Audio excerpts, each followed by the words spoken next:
በእርግጥ ሆኛለሁ። በጣም ጨካኝ ሆንኩ ያክል እየተሰማኝ ነው። በጣም ብዙ ጥሯል ምናምን።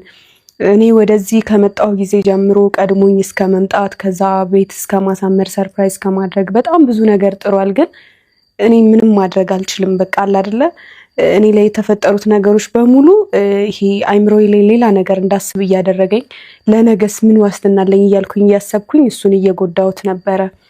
እና እንደዚህ ትሪት ካደረኩት በጣም ቆይቻለሁ። ዛሬ ትሪት ማድረግ አለብኝ።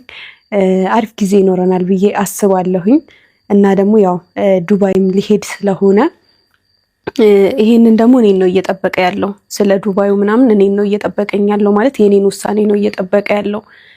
እኔ ደግሞ እውነት ለመናገር ይህን ስናገር ሊከፋችሁ ይችላል፣ ሊደብራችሁ ይችላል። ግን እውነት ለመናገር እኔ መሄድ አልፈልግም፣ ደግሞም አልሄድም። ማለት እኔ ምንም ቢፈጠር ምንም እዚሁ።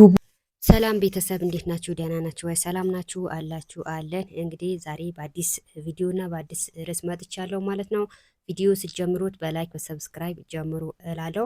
መግቢያው ላይ እንደሰማችሁ እንግዲህ ሀይሚ ዱባይ ለመሄድ ሀሳብ አለኝ ግን ከብሩኬ ጋር ያልጨረስናቸው ጉዳዮች አሉ በማለት መልስ ሰጥታለች። እንግዲህ መልሱ ምንድን ነው ካላችሁ እንግዲህ ከዚህ በፊት ሀይሚና ብሩኬ ብዙ ነገር አሳልፈዋል።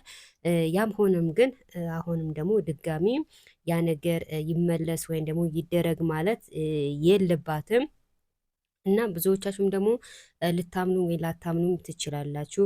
ይጣላሉ ወይም ደግሞ እንደባለፈ ይጀምራሉ ብላችሁ እንዳታስቡ።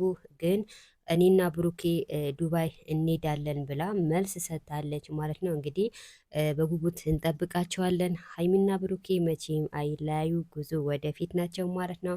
እንግዲህ አሁንም በሌላ ቪዲዮ በአዲስ ርዕስና በአዲስ ቪዲዮ እንመጣለን ማለት ነው። እናንተ ግን የኔን ቪዲዮ በላይክ በሰብስክራይብ ጀምሮት እንላለን። ከሀይሚና ከብሩኬ ጉዞ ወደፊት ማለት ነው። ሀይሚና ብሩኬ መቼም አይለያዩም እላችኋለሁ።